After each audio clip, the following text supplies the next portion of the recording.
might just be a few lines and they are like objectively terrible drawings. And I think I go in two modes. I either do that, which is like super fast just for myself, no one's ever going to see it, and then when I do decide to do a drawing, because I know it's going to take me a month or 6 weeks, I know I have to, like at the end of it, I want it to be exactly how I envisage. I want it to be sort of super detailed.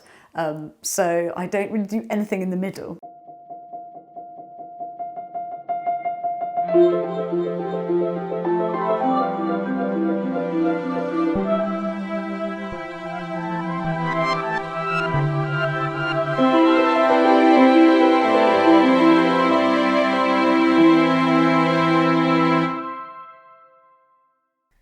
Welcome back to Artfully Crafted. My name is Alienor, and each week I travel to a craftsperson's studio, interview them and show you their work.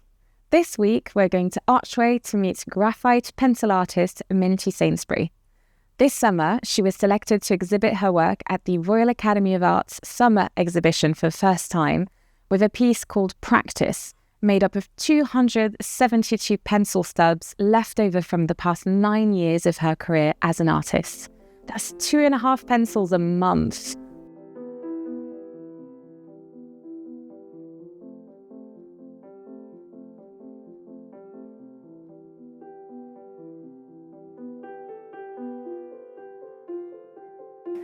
Hi Minty. Heya. Thank you so much for having me here in your beautiful home. Oh, it's nice to have you. Thanks for coming. Yeah, it's a real pleasure. We've got this beautiful piece here behind us that you exhibited at the Royal Academy of Arts last summer. Yeah. So it's really nice to see it again and admire it up close.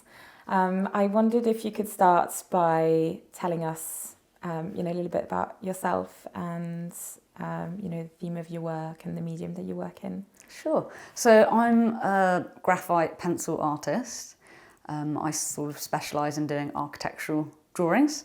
They're all black and white because they're in graphite. Lots of people think it's ink or pen, but it's actually just very soft pencil that gets the dark shadows. I've been doing this for about 10 years now. I had a background in architecture and now just work full-time as an artist. At what point did you realise, I don't want to be an architect, I want to be an artist? So I studied architecture at university, Yeah. and it's a very long course. It takes minimum 7 years. So I did the 3-year undergraduate, and then when I graduated, I went and worked for an architects in London, Carmody Group, who make beautiful buildings. But I sort of in that year when I was working there, I was having to decide, shall I go back and do the masters? But because it's a long course, and if you're not fully sort of really passionate about wanting to be an architect, I felt like that was the time to give it a go as an artist, because I think I really missed working with my hands and drawing, and so I thought, okay, if I give myself 6 months to get a body of work together, do an exhibition and see if I can, be an artist rather than being an architect. Yeah. That was my journey. So what was that? So you've been working there for a year. You decide, I'm going to give being an artist a go. So what was the practicality of that? But also, had you already sort of decided, did you already know what format of work you wanted to work No, in? not at all, because actually one of the things I loved about studying architecture was making models. And I think maybe by the end of my university course for my final project, I had 30 models. And when I worked at Carmody Group, I did a lot of model making. And so that was actually the first thing that I wondered, should I be a model maker? But I also really liked drawing, and I really liked doing sort of my architectural drawings by hand on the architect's drawing board. And so, I had no idea. And also I'd been doing commissions before that, and that might be oil paintings or watercolours or fine liner. So I sort of dabbled in quite a few different things. So when I sort of decided... It's quite broad. Yeah. So when I decided to give it a go as an artist, I didn't even know what would I be drawing, and what medium. So the first thing I drew was, I think I did a drawing of a little espresso cup. And I think maybe the background in architecture makes you quite methodical. And so I thought, right, I need to do a test. So I did this drawing, and they were identical drawings, one in fine liner and one in pencil. And I just compared the two and thought, which one did I prefer? Which one looks better? And then decided, actually, I'll give it a go with pencil.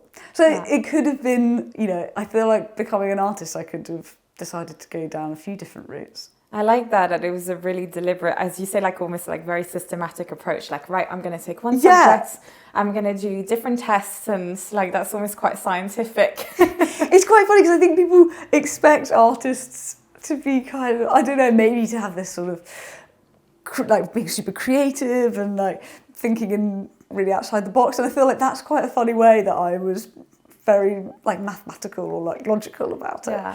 But I think because I knew I only had sort of a short amount of time to make a decision. I think I was, with a deadline, like, right, I need to make a decision quickly. What's the quickest way of making a decision? Yeah. So, but I think that's quite like a smart way of, approaching it. I mean, you hear, like, for example, with like musicians or singers, you hear them saying like, oh, I spent some time like kind of finding my voice and what was going to be like my tone or whatever it is, right? And kind of like they're kind of like finding what's going to be their identity as like a musician. And I guess the same thing as an artist. And I guess a lot of the like courses that people do, going to university, studying art, it's all about trying different things, but hopefully coming out with knowing what their medium is, what their sort of identity is, right, as an artist. So you kind of did that in a very sort of determined... Yeah, I kind of even notice it like now. I notice it now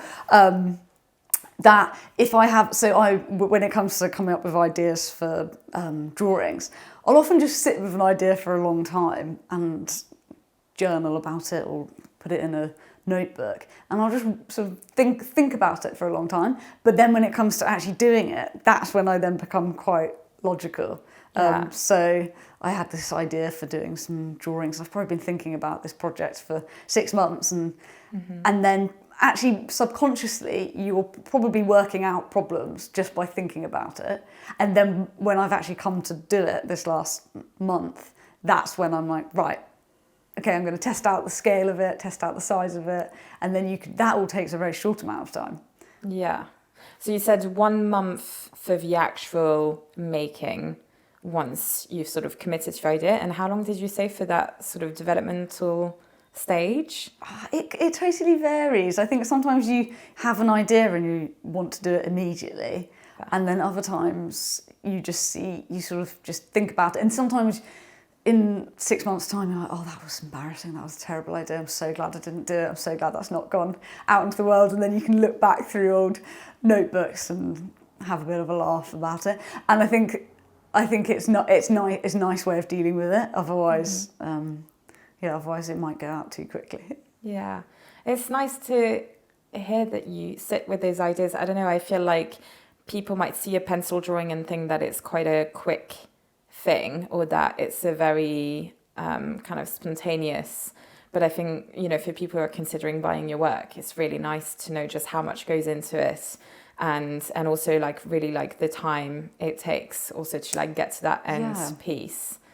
Yeah, I think what's interesting is I've never been a big one for sketching, like going and sketching a building in real life. I really noticed that I have 2 different modes of drawing. But if I look in my sketchbooks, the sketches for a potential drawing, I think I know that's just an idea, so that I'm not precious about it at all, and it might just be a few lines, and they are like objectively terrible drawings. And I think I go in 2 modes. I either do that, which is like super fast, just for myself, no one's ever going to see it, and then when I do decide to do a drawing, because I know it's going to take me a month or 6 weeks, I know I have to, like at the end of it, I want it to be exactly how I envisage. I want it to be sort of super detailed.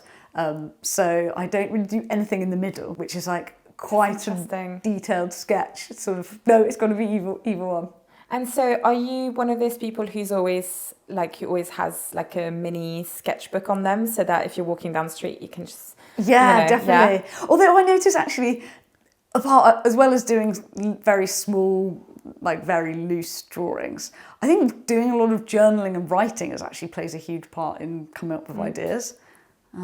So yeah, I actually noticed that looking back through sketchbooks, it's much more wordy than it is. Interesting. Images. So it sounds like it might be personal, so feel free to bat me away if it is. But what sort of things do you journal about? Is it quite artistic then, or like almost philosophical or observational? Well, yeah, I sort of journal about a whole mixture of things, but for my work, I think I quite like to write down ideas because you have that thing of like, if I don't write it down, I don't want to forget it. Like it needs to be somewhere physical that I can come back to. And so, yeah, and even, yeah, I'm trying to think of, I'm not very good at keeping, if I see a photo of a building, I'll photograph it and I'll have, on my phone, I've got so many photos, but I'm actually terrible at managing that. So I think writing it is a good way of like being able to categorize what is a very chaotic it's so funny, like I'm starting to think we're quite similar. Yeah, we started off thinking we were so different with I'm like all black and white, my house is like very minimalist and you're real maximalist and super colourful. So but maybe despite we're just one and the same. Despite external appearances, very similar. Yeah, because I actually journal a lot. And again, like I do, my journaling will be a mix of, it'll be a mix of personal things, me, dealing with my own emotions, but it will also be a lot of like, these are my goals or these are ideas I'm having, or like, this is where I want to be in 6 months' time, etc. And I definitely, I always kind of sit with my ideas for a little bit. And as you say, as time goes on, you then kind of sift through them. And you then start to notice, like, oh no, this doesn't have legs. Or the other way around, you're then like, oh my God, like this is a great idea and I really want to try it out. So and again, like just no management of my photo gallery. Like my husband is completely the opposite. He's like digitally super organized and stresses him out whenever he sees my... I have exactly the same thing. So yeah, if you like look at my house, it's like super tidy. I feel like I'm generally quite tidy, but when it comes to anything digital or computer based, I think because I'm very computer illiterate, my computer is so messy, all my files like super messy, my phone's really messy, and my boyfriend's a software engineer and he's like so methodical with his computer and he's like appalled at like when I show him like what my downloads folder looks like. He's like, oh, how can you be so messy here, but then like with the rest of everything? I'm like, no, funny. Just can't do computers. Yeah, similarities here. And so you've mentioned the colour thing. The fact that, I mean, as you say, like I feel like I'm a blob of colour in the midst of, very sort of like Zen minimalist interior. And, again, like you've seen my interior through social media and stuff. Do you feel in your, when you look at your art and even what you wear and your home, do you feel like it's kind of like art reflects life kind of thing? Definitely, because I think I used to, when I was a teenager, wear loads of colour. And it was only really when I then started working in pencil and working purely in black and white that it was so subconscious that it just like trickled in. And then I just noticed that I think I just quite like to be surrounded by like being very zen and not much colour, and then it like allows me to like really focus on my drawings. So it's not art imitates life, it's life imitates art. Exactly, it's that way around. That's for cool. Sure. I like it. I think people can probably see my my house and my work and my clothes and think like, oh, you must really hate colour. But I really love it in other, like externally. Yeah. But I think... But it's the same as me, like people automatically assume, and like you said that when I came in, you were like, oh, you're not going to like it. Yeah. And people always say that, but I love it. But it's just like, I think you can love something, but it's also not you. And that's like two separate things, right? Yeah, you almost admire it more. Because I think I have this, I'm terrible at music, but I love listening to music and going to gigs, and I'm so impressed by people who are musical. And I think it's when you lack it in yourself, you admire it in others. And so my favourite artists would probably be like Bonnard or Gauguin or Monet. Like I love like those colours because it's something that I feel I'm maybe not good at, or it's just not part of like my creative process. Yeah.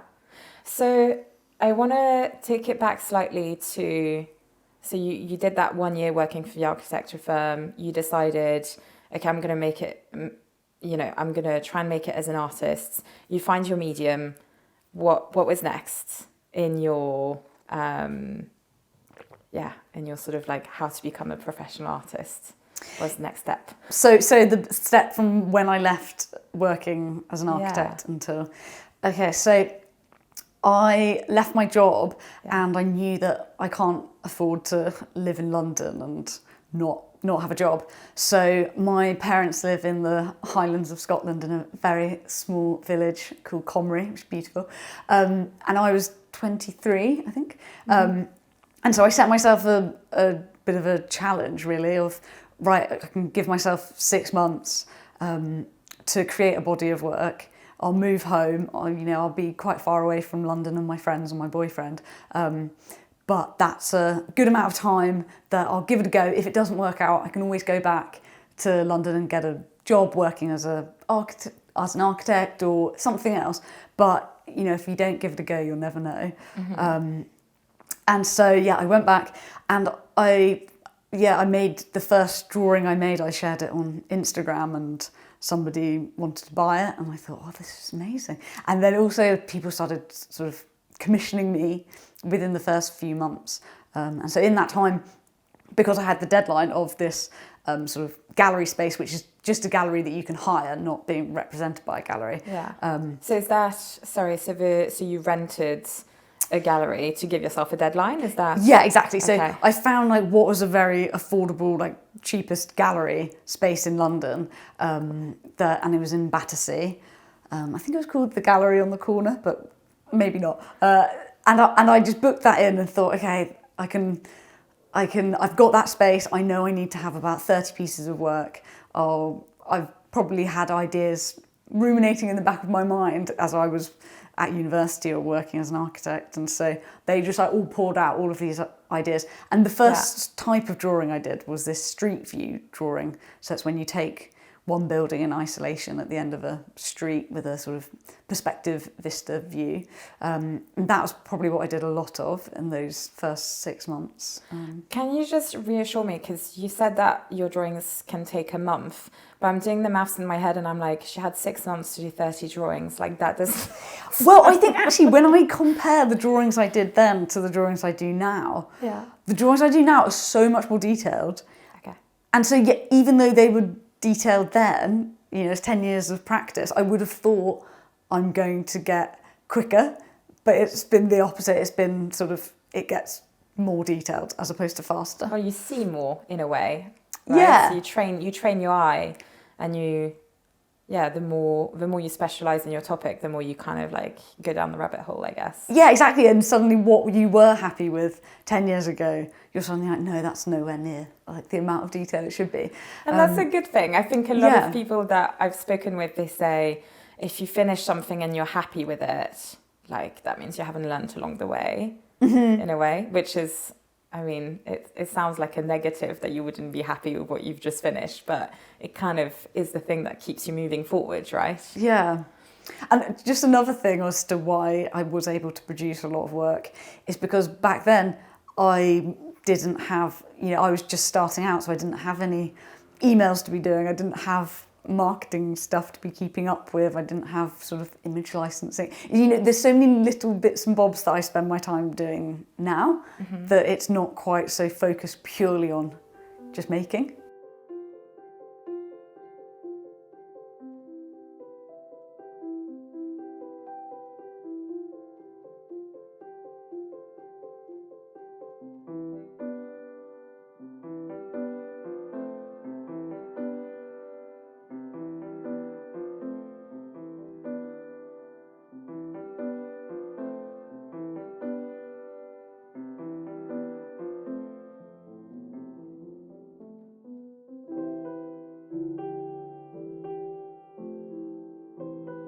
So how many hours a day would you say you were able to spend on drawing then versus now on a typical day?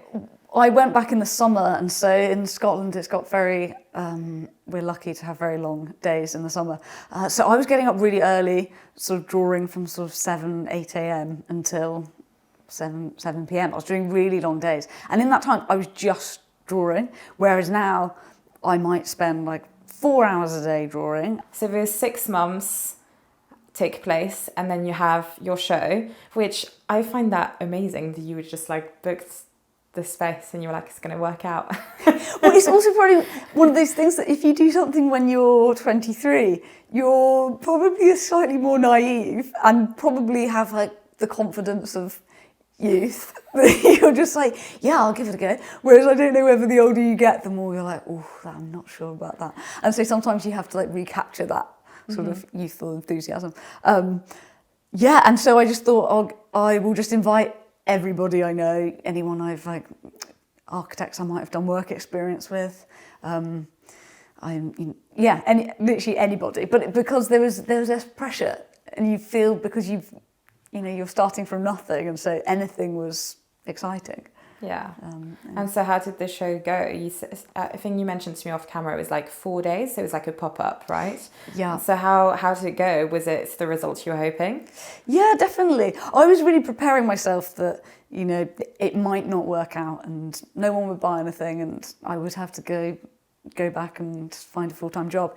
But amazingly, people came and bought things and commissioned things, so it couldn't have been better, really. So I was just really lucky that like I gave it a stab and it worked out from there. That's awesome.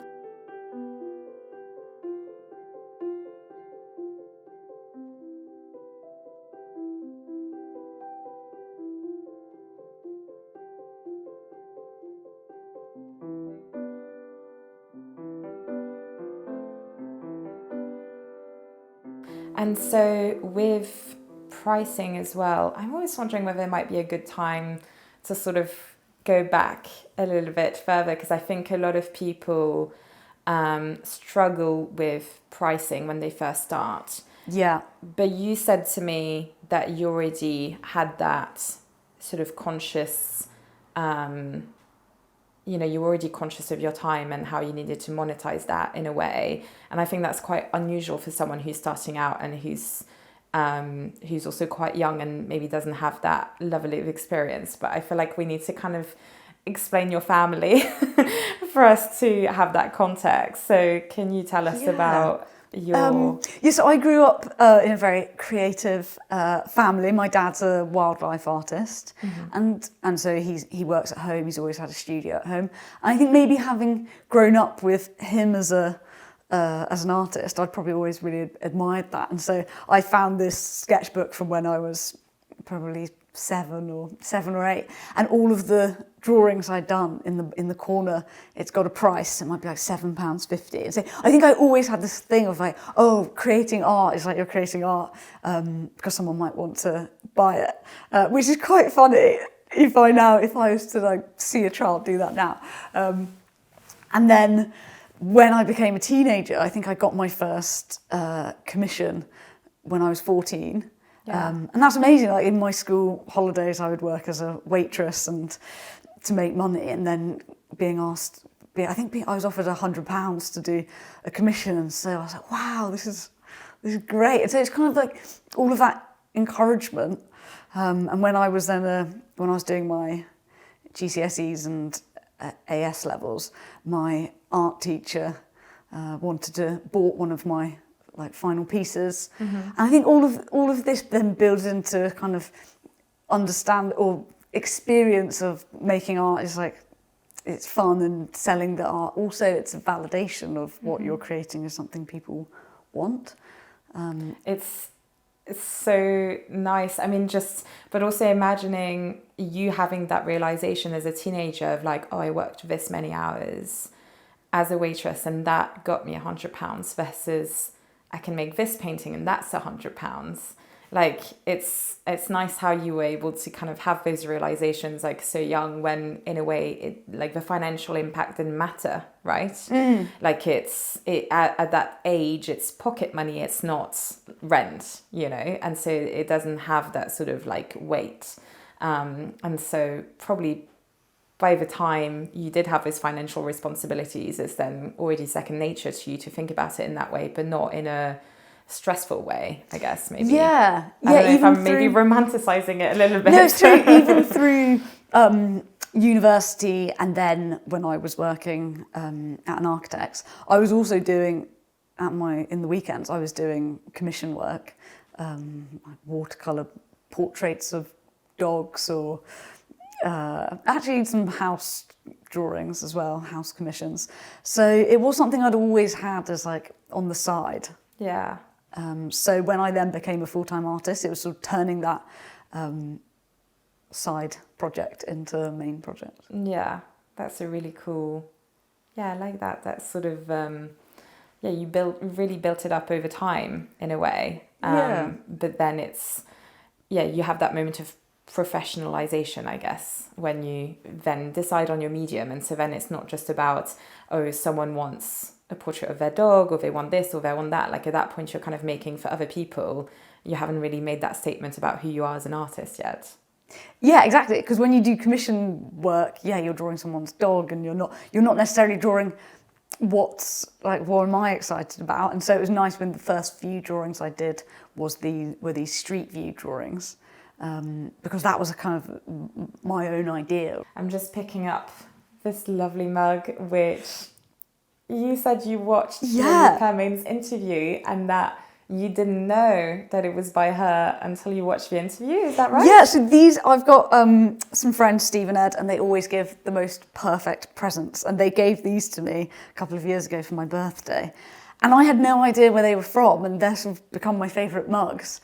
And then I watched your programme, and then saw the mugs, and was like, oh, this is the maker of my mugs, and what a lovely coincidence that you'll then be filming here, and we'll have Lily's mugs. That. And I love that you're like, oh, they're my favourite mugs, and I'm like, yay! Yeah, I love that. It's really lovely. And great tea too. So we were talking about your first exhibition. Do you want to talk about, because of course you've taken part in group exhibitions, but I feel like the solo shows are just a whole different beast. Yeah. So do you want to talk about like the frequency of those, how you approach them, that sort of thing? Yeah, so like I said before about my first show, the way I did that was I found a gallery space to hire. And so what you do is you sort of pay a lump sum for a set number of days, and then you're responsible for doing everything. So doing the private view and having drinks and hanging the work and inviting people along.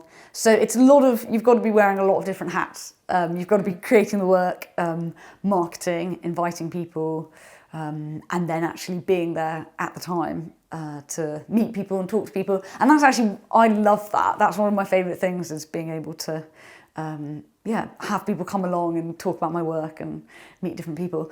But it takes a lot out of you. It's a big build up towards the show, and then afterwards there's a lot of work that comes out of it. And so you've got to have a bit of a buffer of, 6 to 9 months around the show.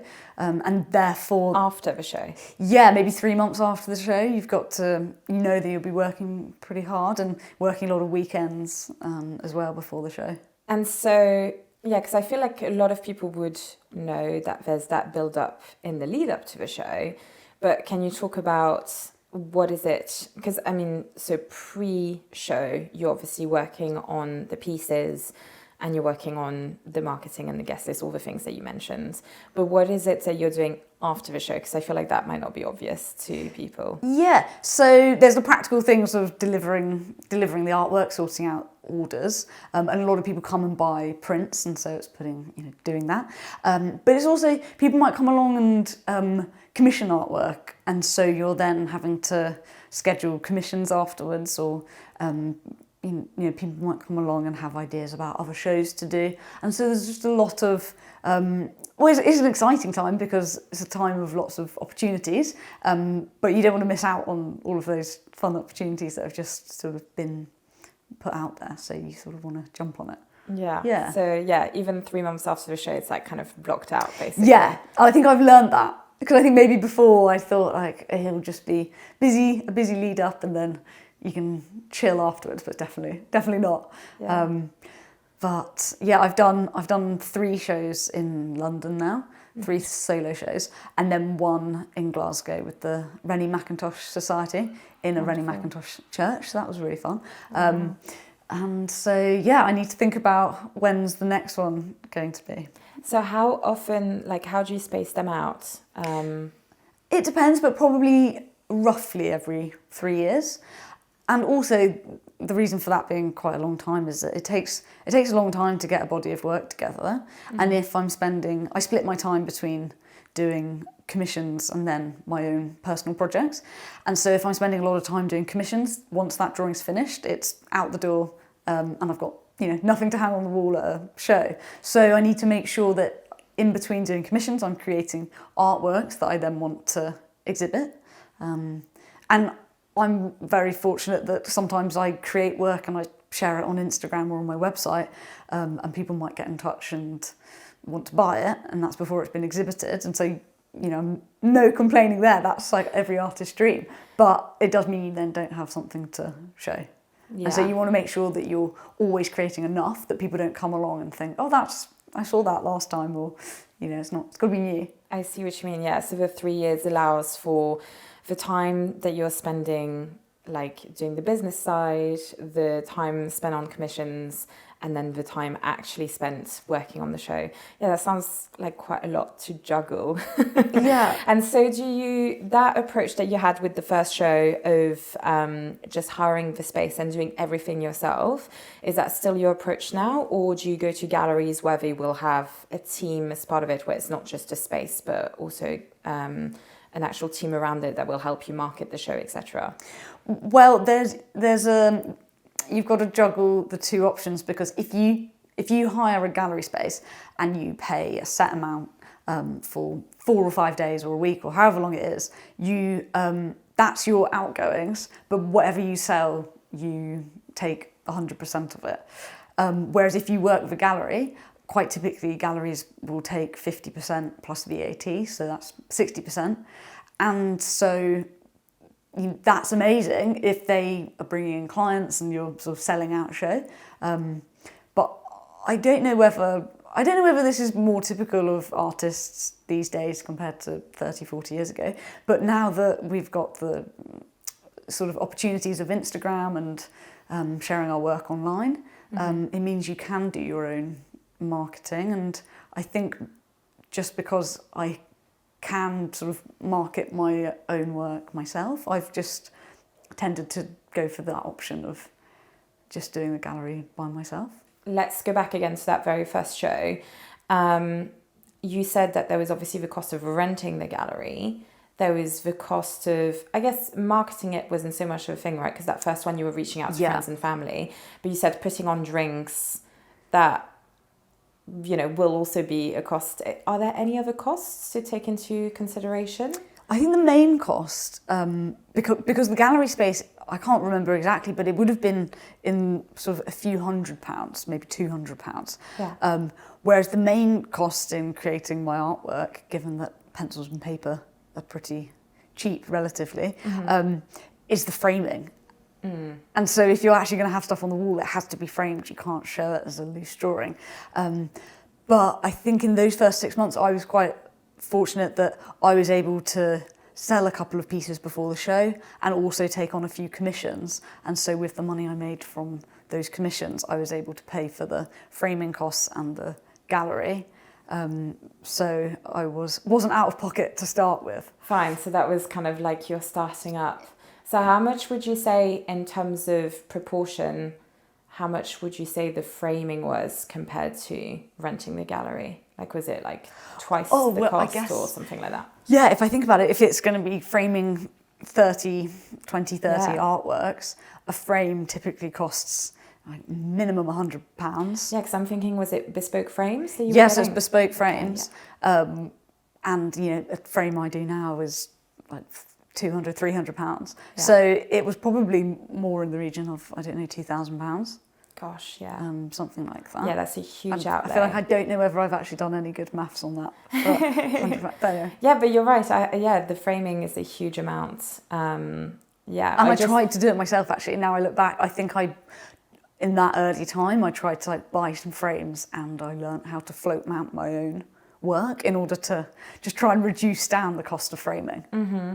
But I think that's, again, I think you're right. Now, you know, framing really adds a lot to a piece, and certainly bad framing can take away. Yeah. And so it is a good investment.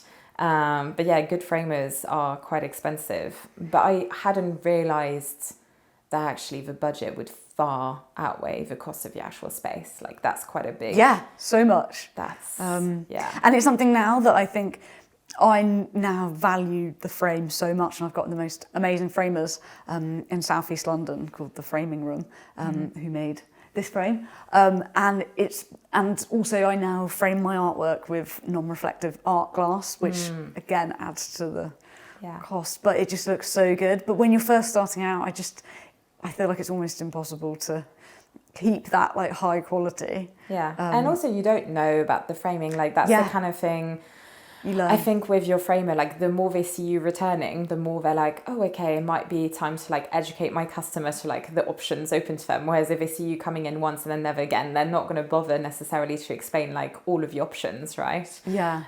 Whereas if they see you coming in and it's your own work and they know you're selling it, like, they'll probably take the time with you to kind of work out what is the way to like really showcase it.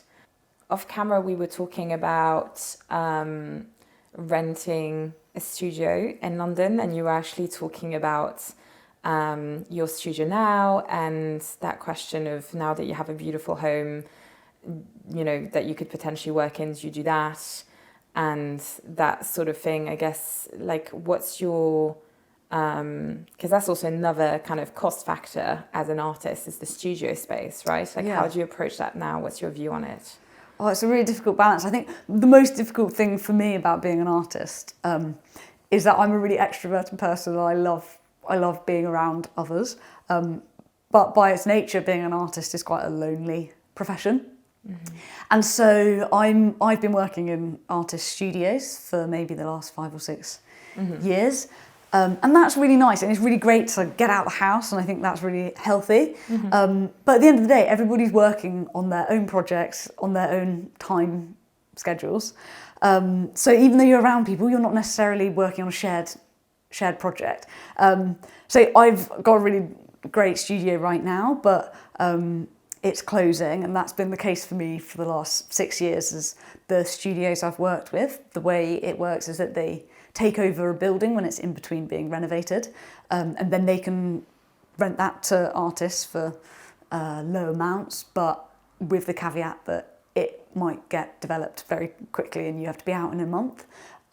So it's great. I've been able to be in super central locations, but it does mean you're not very settled because you're constantly moving and on to the next one. So right now I'm sort of trying to work out, do I work from home, or do I keep going with these studios where they're always moving, or find somewhere a bit more permanent? So we shall see. And you mentioned how you actually really like the management team of the studio that you're with right now, which nice. I also feel like that's a big thing. Like, a lot of people, it's quite rare to have, you know, to like the studio that you're in, and to like the team that manages it, and to like the people in the other studios. Like, to have everything align is quite rare. But definitely, like, the management team is a really key factor, isn't it? Definitely, because it creates the whole atmosphere of the studio. And so the company I'm with now, they're called Hive, and it's Broadworks by Hive. And they're really nice. And actually, the person who manages it, he was an artist who I did a group exhibition with maybe 8 years ago. And they're those things in London where it's really nice that you do these group shows and you meet people. And then Mark Beatty's he's a sculptor But he's also then on the side started running artist studios, and that's really impressive. I'm so impressed by him doing that and taking the initiative.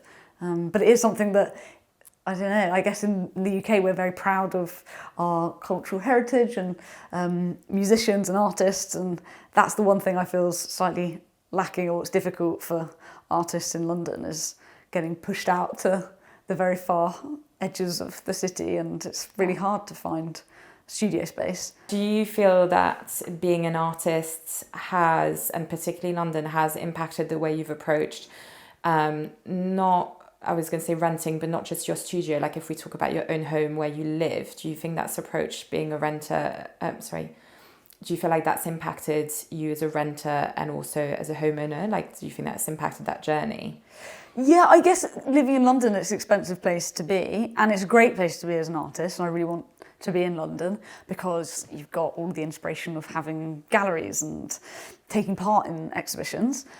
But it's a really expensive place to be. And so it has then meant for my whole 20s and early 30s, I've had that pressure of I need to make sure I'm making work to sell. Mm-hmm. I didn't have like the luxury of just creating work for, which I didn't think would sell. I always had to have that in the back of my mind. There has to be commercial. Yeah, or I can be taking on commissions, which I know I'm going to get paid for, but then I might be able to do projects, sort of intersperse the commissions with my own projects where you don't know whether it will sell. But I think it is interesting that I was then saving for my whole 20s in order to buy a flat, which I've now done. And I don't think I'd quite made the connection that I made this piece practice, which is a bit more of an abstract piece, the same month that I got a mortgage. And I think maybe, now just reflecting on it, it probably was the first time where you feel you can be a little bit more experimental because you don't have that pressure of like, I have to, to get a mortgage, you've got to have 3 years of tax returns. And maybe I just had that pressure relief from me of maybe I can just try out a few different things, and actually in the last year I have. So this is practice, but this is also freedom. Yeah, it's freedom, exactly.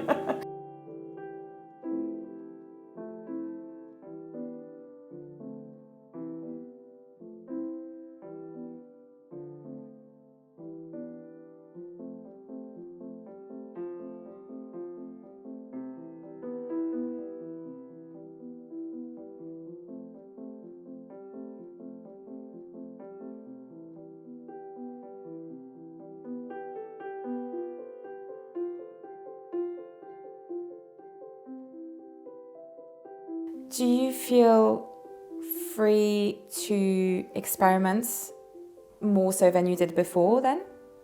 Yeah, I guess at the end of the day, you've still got a mortgage to pay, and so that is still a pressure. But maybe it's also a combination of I've now been doing what I've been doing for 10 years, mm-hmm. and so there's always a thing of being an artist. It's about confidence, and maybe just the confidence of knowing that I can commissions will, touch wood, be there, and I can do those. Mm-hmm. And I think when I first started out, it's the worry of, this is just luck. It's going to dry up, and in a year's time, I'll be twiddling my thumbs and have nothing. Mm-hmm. And I think when you've been doing it for 10 years, you maybe build up a bit of confidence that I can do that. But do I want to actually just mentally free up a bit of time to just think a bit more about doing slightly more abstract works, or come up with other projects that I want to do, or what's my interest. And so often you can be more productive if you're really passionate about what your subject matter is or what your idea is. Mm-hmm. And so sort of lean into that and just say, like, what am I really excited about right now? And so do that right now. So that's my plan. I was wondering, actually, do you have, because you said you've been doing this for 10 years, do you have people who kind of collect your work and who've been following you along the whole 10 years, and who actually have multiple pieces of your work? Yeah, definitely. It's really nice going around, and sometimes people might have prints and pencil drawings.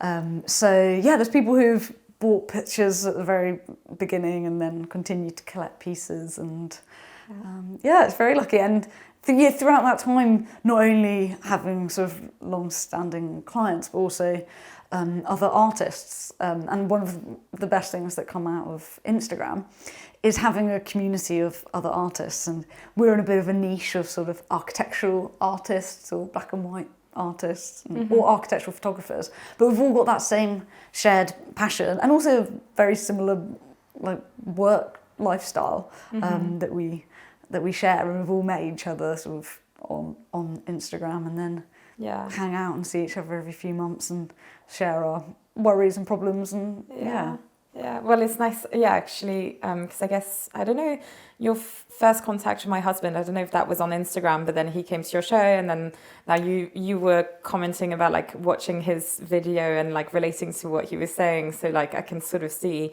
and you're not working in exactly the same medium, but definitely the subject is quite similar, isn't it? Yeah, I think people who studied architecture or interior design or have just an interest in architectural historical buildings, that is a real specific thing and a real shared love that you can sort of chat endlessly about with people.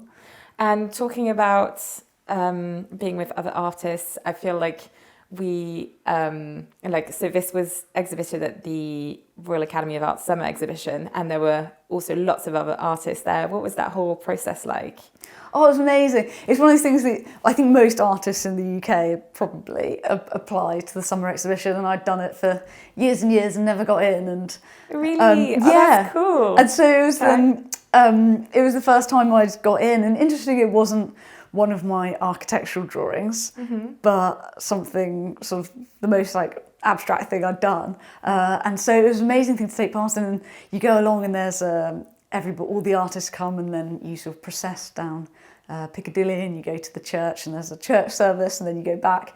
And it was really nice, and just meeting other artists. And actually, what was really nice is I worked for this company, Carmody Grawk, and the RA also exhibits architects' work, and so they were both there on the opening day because they had models from the practice. So that was a really nice sort of like go a bit full circle. That's amazing. Yeah, and so how many times had you applied before this piece was selected? Oh, I think I probably, some years I maybe forgot to apply, but maybe 7 times. So that's again, really it's a thing of perseverance. Yeah. And there's a lot about being an artist is you put yourself out there and you get knocked back all the time. You're always like applying to shows, and you've just got to brush it off that it's part and parcel of the job. I really like those stories because I feel like a lot of the time people talk about either, oh, I applied for this, I didn't get it, or I applied for it, I got it. But it's quite rare that people share a story of like, I applied multiple times. And actually I think that happens a lot more than we realise to everyone around us. Yeah. And actually, I think it just goes to show, like, it's not necessarily, and especially something like the RA's summer exhibition, like every year is curated by different people. And so, it's just worth, and your practice will evolve too. So it's just worth trying again and again because you never know when. Definitely. It's just got to be, I think you learn it quite quick. I think you apply, like maybe when you first start out as an artist, you apply and you get rejected from various different bits and bobs. And you're like, whoa, this is devastating. And then after a while, you just realise you just got to keep on going. And you never know who's going to be the people reviewing it and what they're looking for. Yeah, I think you've just got to take it, brush it off and move on. Yeah. I love that. So as it's my favourite question to end these interviews is, what would be your dream commission? Something that you'd love to make, and hopefully maybe someone is watching this video and they'll be the one to commission it. Well, I think the best commissions you get is when it aligns with what your personal passion and projects are at the time. So a few years back, I was really interested in Italian architecture and specifically these street views of Italian cities. And then I got asked to do 7 Italian street views. I could pick any building. And so that was just one of those like magic commissions where you're like, brilliant. I wanted to do that anyway.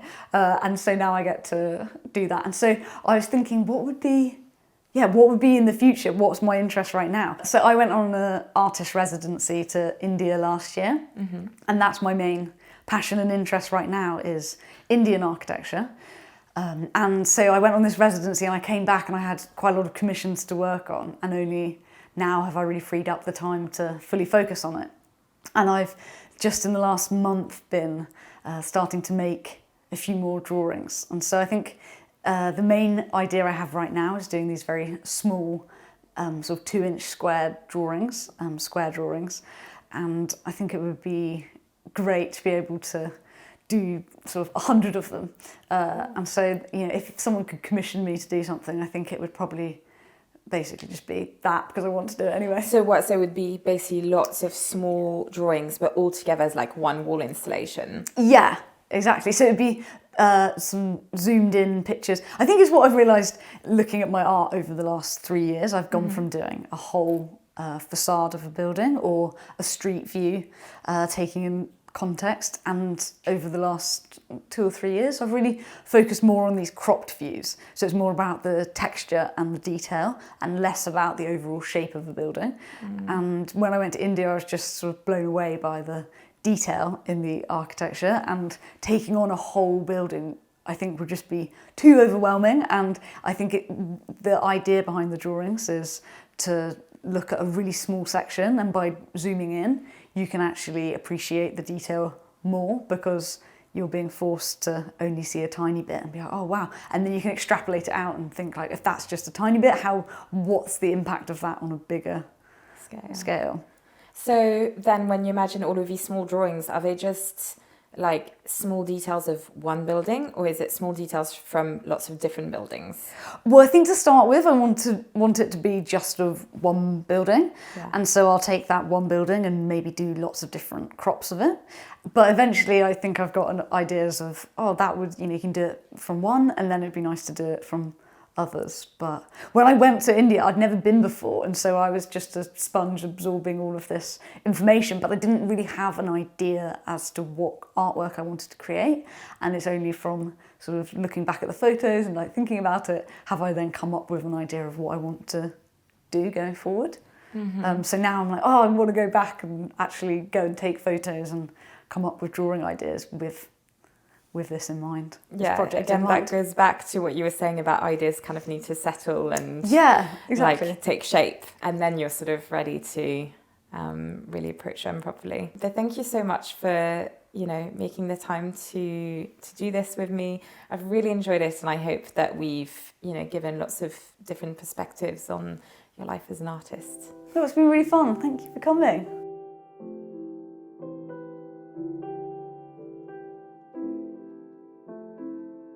I have linked Minty's website below and look forward to seeing the drawings inspired by her travels in India being revealed over time, especially in the new close-up format Minty is exploring that allows one to marvel even more at the details of a facade.